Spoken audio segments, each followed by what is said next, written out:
Welcome to the New England Outdoor Life Podcast, your go-to source for all things hunting and fishing in New England. Join us as we embark on thrilling adventures, share tips and tricks, and delve into the rich heritage of outdoor life in this beautiful region. Whether you're an experienced outdoorsman or just starting out, our podcast is your ultimate companion for exploring the wilderness that surrounds us. So grab your gear, lace up your boots, and get ready to immerse yourself in the wonders of New England's great outdoors. This is the New England Outdoor Life Podcast. Let's dive in.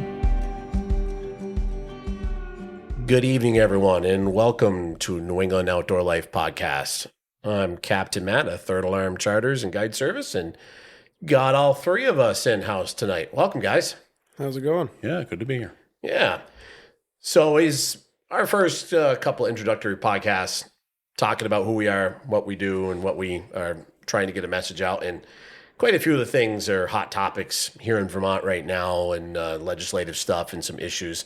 As we go on, more and more of our podcasts are going to be informational. We'll be talking about different outdoor subjects, from turkey hunting to fly fishing to different stuff that we charter and we get into fall bird hunting, deer tracking, etc., all kinds of stuff. But as I said, we're going to stick with some hot topics. And tonight we're going to be doing two different recordings. And our first one is a discussion about a proposed closure of one of our critical fish hatcheries, or fish culture stations, they're called here in Vermont.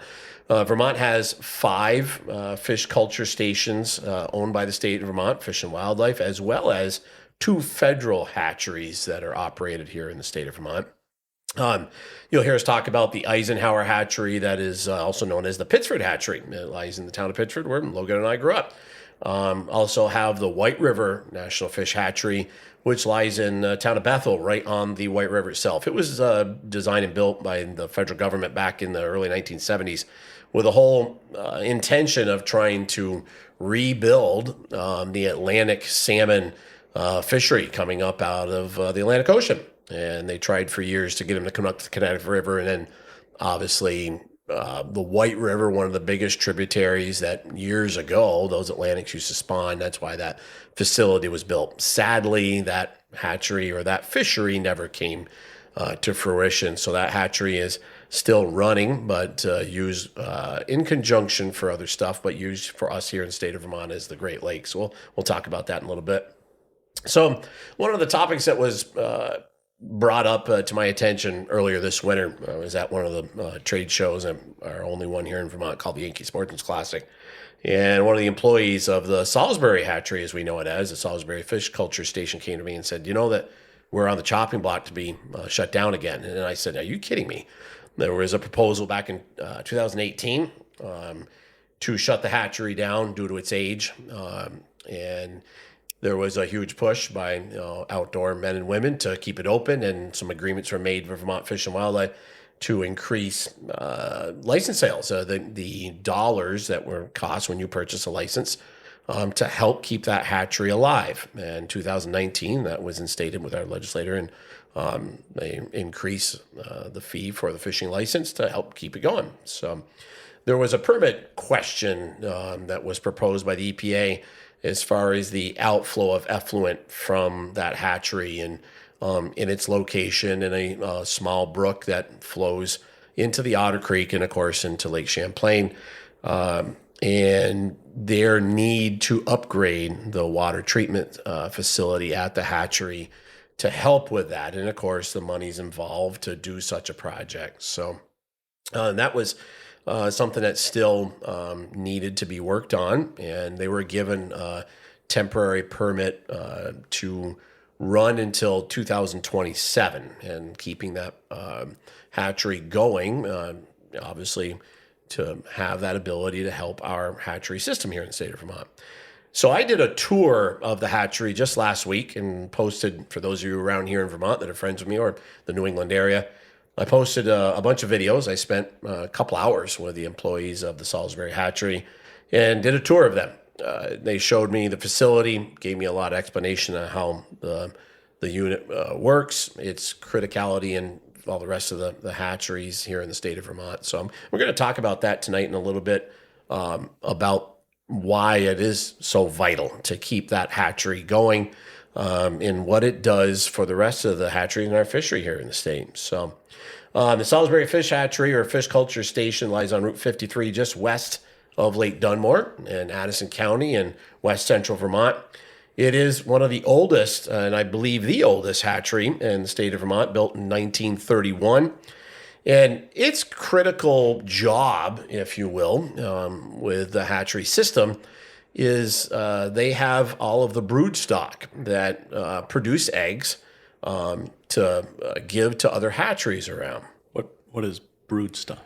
So the brood stock in any hatchery system around the country, those are the adult female and males. They pull the eggs from the females and obviously the semen from the males to produce the eggs that get fertilized and then take to other hatcheries, which they send them to other hatcheries in the state of Vermont and with the federal hatcheries as well, which I wasn't aware of. We'll talk about that. But they also sell some of those eggs to private hatcheries. There's 3 or 4 private hatcheries in the state of Vermont. Do they sell the eggs outside of Vermont or just in state? Yeah, so those eggs are actually we used to buy eggs from New York and Pennsylvania for different species when they first started those different breeds. And actually, we're going to talk about a strain of rainbow trout they raise that actually got the eggs from Montana. So great question, Logan. And those eggs are pretty much stay right here in Vermont, but some of the fish that they produce go outside of Vermont. And we're going to talk about that too.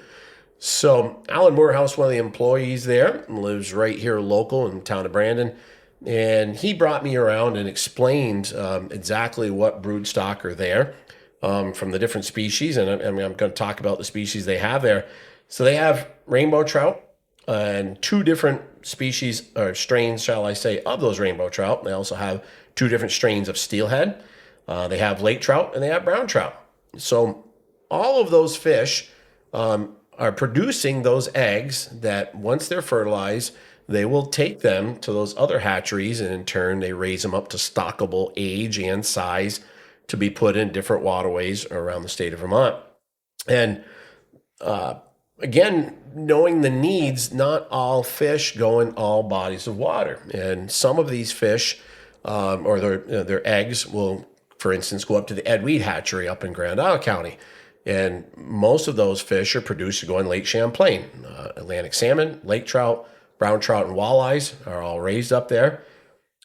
There's some strains of steelhead that they raise that originally came from out of state. The Chambers Creek steelhead strain is one of the larger strains that they produce for the tributaries and Lake Ontario. They go in New York over there. So we got those from New York. There's a strain of rainbow trout that they are now experimenting with and brought them in the last couple of years. They tend to be hardier and have different spawning cycles. And those are called the Eagle Lake strain. And they actually came from Ennis, Montana. They're actually able to get these eggs from the state of Montana, bring them here, try this strain of rainbow trout against what we would call our domestic rainbows, the local rainbows, which seem to have not as good a growth cycle in the hatchery. So they think that these rainbows, this Eagle Lake strain, will be hardier, be better for anglers because they tend to fight better and put on more bulk when they're out in the wild. So, a lot of this stuff, it was stuff that I learned and Alan explained to me all these different species. So one of the biggest things of why Salisbury and where it lies, when they first built the hatchery, they were using spring water from some springs that were right up in the woodland, not far from the hatchery. They have since obviously built wells.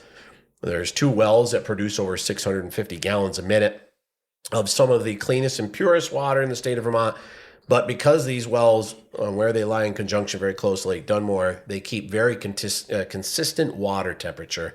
And those temperatures staying 46 to 48 degrees allows them to keep different species of fish at different life cycles in the hatchery throughout the year. Different spawning time, which in turn helps growth rates and different stocking times. So not all these fish are put in the spring. Everybody sees the stocking trucks around and putting fish in the local ponds, lakes, streams. But some of these are stocked in the early spring, such as steelhead they put in the streams that go into Lake Champlain. Some of the brown trout, they're going to be stocking in the fall and hopefully giving them a chance to acclimate to whatever body of water is around and giving them a chance to not only have better growth for the next open water season, but also to give ice fishermen a chance at having them. So, they have some fish that they raise there in this new program. I say new, it's probably, and I'm shooting from the hip, don't exactly have the numbers. Vermont started this trophy trout program probably 4 or 5 years ago now, where these are 2-year-old fish, so they're keeping them in the hatchery longer, which in turn costs more money. They got to feed them, keep them a year longer. And these fish are put in the waterways, and in Vermont, Fish and Wildlife registers them, shows them right on their fisherman's outline and guidebook that you can get. You can look at it online, or you can get the guidebook. It tells you the stocking cycles and what age class of those different fish are, whether they're 1-year-olds, 2-year-olds, and of course the numbers of those and what bodies of water, both streams and lakes and ponds. So it gives the angler an idea that, hey, I got a chance to catch a rainbow trout that might be 13 to 15 inches long, and a little bit bigger than the 10 or 11 incher that they're stocking. So do we know how long it takes from do they do this once a year where they go stock from the hatchery? It greatly depends on those species, and what time of year. One of the biggest challenges we've got on Lake Champlain is this wonderful bird called the cormorant. And cormorants are notorious for eating everything that swims. And of course, young of the year of any species, particularly perch and smallmouth bass. But of course, they eat our stock salmon too. So there's Atlantic salmon, landlocked Atlantic salmon, which are produced at the Eisenhower Hatchery in Pittsford, but also at the Ed Weed Hatchery, State Hatchery up in Grand Isle. So they're experimenting with some different stockings of those. They usually take them out, take a stocking truck out on one of the ferries, release them out on the broad water, further away from shore, try and spread them out so the cormorants can't get to them quicker. They're also really experimenting with stocking them into local streams, Lewis Creek, the Winooski River, and giving those fish not only a chance to spread out before they get to the lake, but also hopefully getting them to imprint to that water, that once they become adults, if they've got a chance to come back, such as the fish do out in Lake Ontario, to those home waters when they're adults at their normal spawning period. Atlantic salmon spawn in the fall. Steelhead tend to spawn, for the most part, late winter to early spring. Brown trout tend to spawn in the fall as well. Lake trout spawn in the fall, but as they found with studies just recently, those naturally reproducing fish, which as a charter captain and guide, I showed you last fall, Andy, there's a lot more natural spawn lake trout in Lake Champlain than we ever realized. Right. So those fish spawn within the lake in certain gravel bars, certain benches and reefs. They don't go into the streams such as the salmon and other trout species do. So it varies greatly to when different species get stocked. Most of the fish caught by anglers are stocked in the upcoming weeks, April and May, the local lakes and ponds, which in turn works in conjunction with the open water season when you can keep fish to take home for consumption. Right now, I actually went out fishing today, my first time on our streams this year, and got a lot of folks fish all winter long.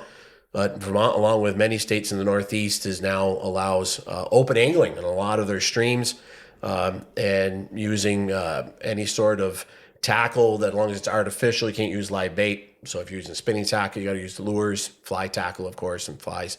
And it gives you a chance to go out and either catch holdovers from last year or wild fish that are natural to these waterways. So didn't have any luck today. Still a little cool out. Water was definitely cold, but at 58 degrees out today, who would think on early March that get a chance to get out and enjoy the water. So we're pretty fortunate that we can fish year round here, and it opens up a lot of angling opportunities for those that are dressed for the weather, adventurous, want to go out and hit those bodies of water.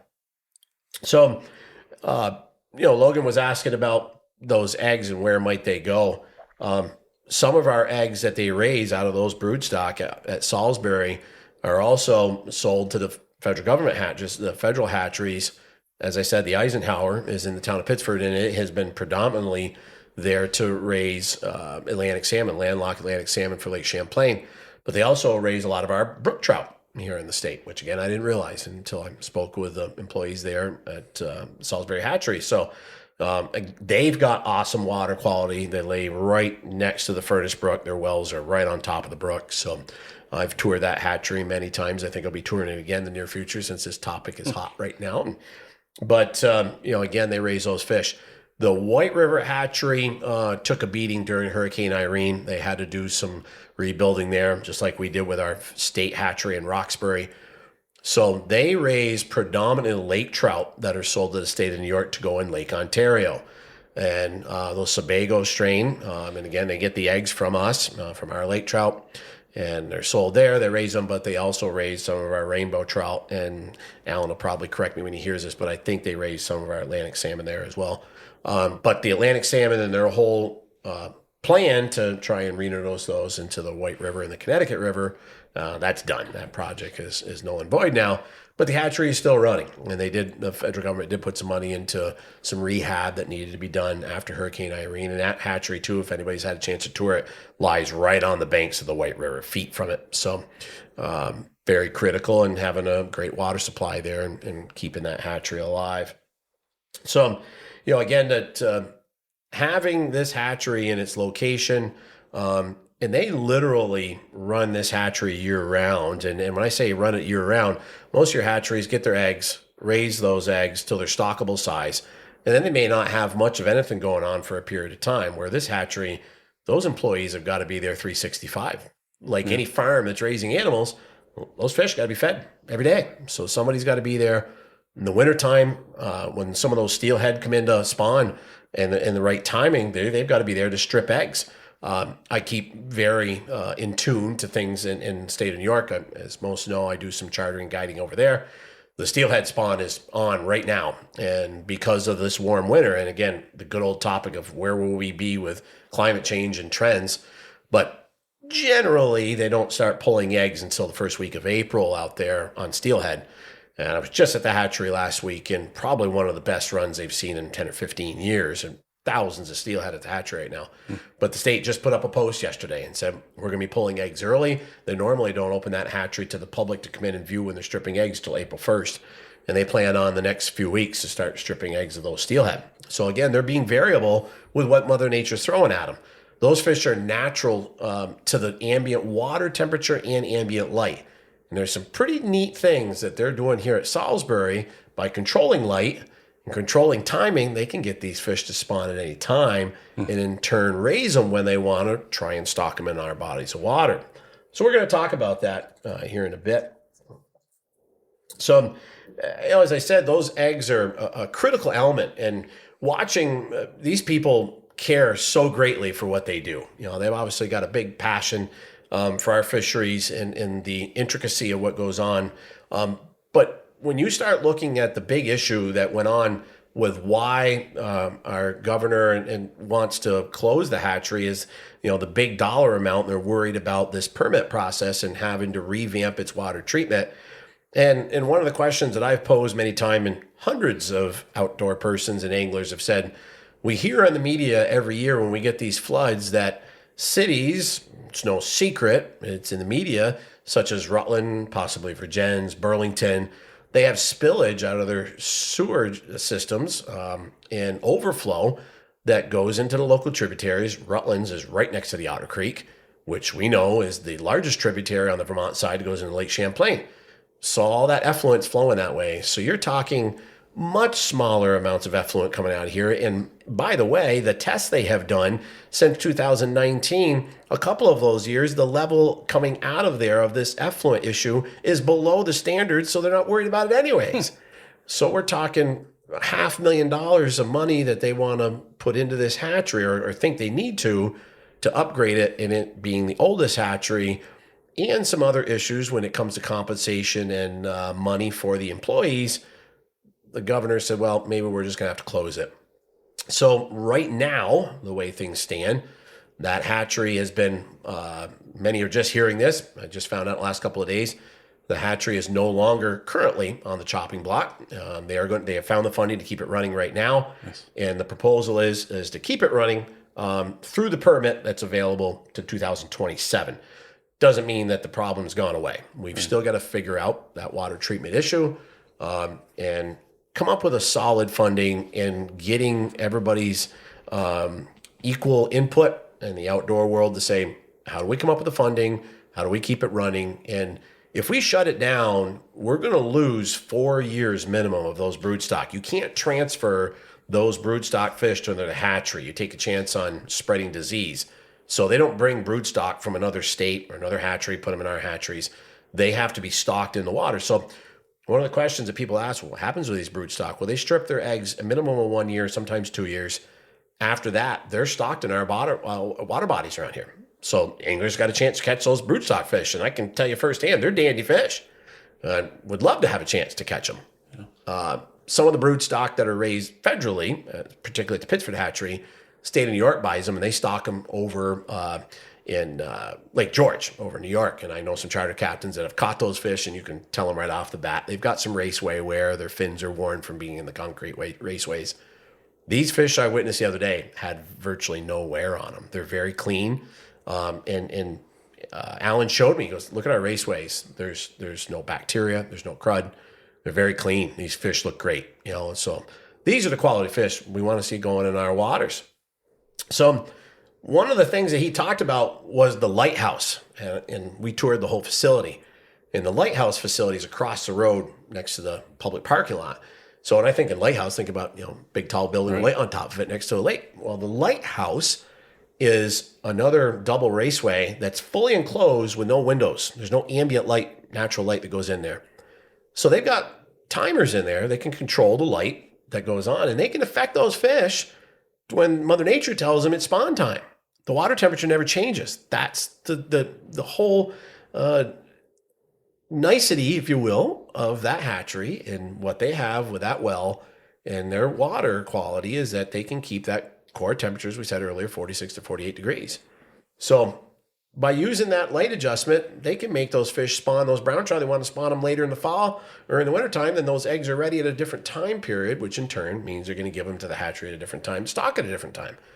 And they're looking hard at stocking more browns in the fall, which when he said that put a big grin on my face. I want to see those fish hold over and have a better shot of getting bigger and making them harder for people to catch. When I say harder, they got a shot at everybody, not just sitting next to a road once the trucks dumped them and just pulling them back out. Right. There is a certain amount of these fish they know are put and take, that they want the everyday Joe to be able to go out with a bucket of worms and bring some fish home for their kids. That's what their licenses are paying for. And I totally get that and understand that. But every body of water is different. And knowing the location and where in turn they might fit into other wild trout strains is pretty critical when they're trying to find that balance. So that was what the whole lighthouse was about. And they have the Eagle Lake strain of rainbows in there and what they call Rome brown trout. Their strain came from the Rome hatchery in New York. It's where the vast majority of the brown stock Lake Ontario are raised in the Rome hatchery. So it was, it's really cool to be able to see these fish. And if anybody saw the videos, I took 4 different, short 3 to 6 minute videos while I was there, posted them up on Facebook, and might be a chance that Andy and I can put those together and they'll make it to our YouTube channel too, so the public can see them. But again, it's all been based around the closure around this whole permit issue, and really happy to see the outdoor men and women in the state of Vermont step up, and everybody calling in as they have been with S258, and speaking their voice that this is a pretty critical piece of what we have. So I've got one little letter that somebody sent to me that I'm going to read here, and for those that are going to watch our live video of this as well, bear with me as I get my glasses. Wonderful life of getting older. This was a letter sent out by Chris Bradley, who's the president of Vermont Federation of Sportsmen's Clubs. According to 2016 United States Fish and Wildlife Service National Survey of Hunting, Fishing, and Wildlife Associated Recreation, coupled with the 2020 Vermont Angler Survey, the Vermont Fish Culture Program generates approximately $39.6 million worth of economic benefit to the state of Vermont in terms of tourism dollars generated through fishing alone. That's money being brought in to help our fish and wildlife, and they're talking about closing it, a piece that's bringing us money in here. Right. And because of a $500,000 shortfall, they're willing to look at losing, prospectively, $39 million. Given that the fish culture program operates with a $4.2 million annual budget with a 60% federal match ratio, comes out to $2.5 million, the state of Vermont's annual return on their investment is $23 for every dollar spent. That's a no-brainer, folks. Find a business out there that's able to turn their money around like that. Right.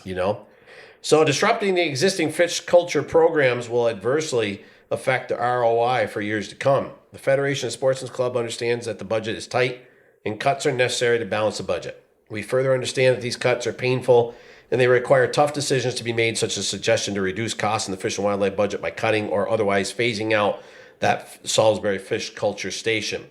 Ultimately, it appears, though, that the administration hands are tied. A balanced budget had to be delivered, and that could not be done without deep cuts. Salisbury, however, is a cut that will have disastrous effects on fishing. So, obviously, people speaking up is the key factor there, and looking hard. One of the other things that is, I'm looking at other articles and things that I found out and read. Just the other day, I noticed an article, the state of New Hampshire, they too have had issues with their effluent and decided we're going to upgrade all of our hatcheries. They applied for a federal grant, and there is grant money to assist with such. And the oxymoron of it all, when they upgraded their hatcheries, they took the blueprints and plans of the Roxbury hatchery that got rehabbed after Hurricane Irene and used our plans to rebuild their hatcheries and their issues they've got there.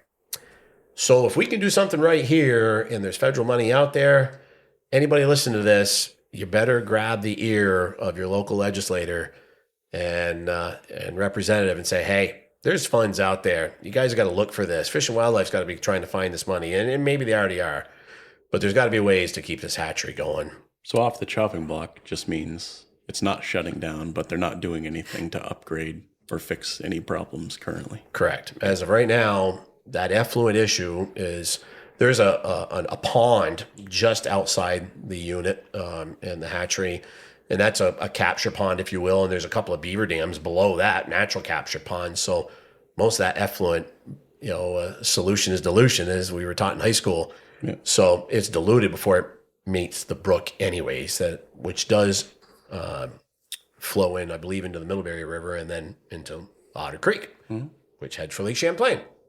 It's all about EPA numbers, and those numbers and those tests that they're worried about. The chances of anything getting noticed below Route 7 are slim to none. Anybody knows this area, that brook flows right under Route 7, just outside the hatchery. So, again, it comes down to, pinching numbers. But as of right now, they've got the funding to put the Band-Aid over the issue, and the hatchery is not going to be closed in the near future. I'm pretty sure they're going to be able to keep it going through 27. But, in 3 years, we, the sportsmen and women of the state of Vermont, have got to work in conjunction with Fish and Wildlife and hopefully our board, hopefully we still have a board, in saying, this is very important. How do we find the funds? Yeah. Got to keep it running. That's all there is to it. So, as we said, want to thank everybody that started listening to us and this project that we decided to put to fruition. And we have an Instagram page now. We have just put together a sponsorship spreadsheet, and that's going to be going live on our website very soon. And we encourage you, if you're listening to this and you're a Vermont business that wants to help out conservation, wants to help out Fish and Wildlife, and ours is just some guys blabbering about what we love and what we do. We want to get people involved. We want to talk about a million different subjects, and again, make this thing fly. So if you're interested in helping us out, give us a shout. We're going to have different sponsorship options, and I think we're going to have fun with this, guys. Believe so? Yes, sir. Already are. We are. Look at us. We're having a blast with it. So we've got an incredible list, and just today I had another person hit me up about the discussion that we're going to have down the road, a topic. So it's going to be a lot of fun. Good stuff. Right on. Anything more, guys? Well, folks, thank you very much for listening tonight to the New England Outdoor Life Podcast. I'm Captain Matt with Third Alarm Charters. We thank you very much. Hey there, thanks for joining us today. Don't forget to head over to neweenglandoutdoorlife.com to sign up for our mailing list. And while you're at it, check out thirdalarmcharters.com. That's third with the number 3. Have a great week, and we'll see you outdoors.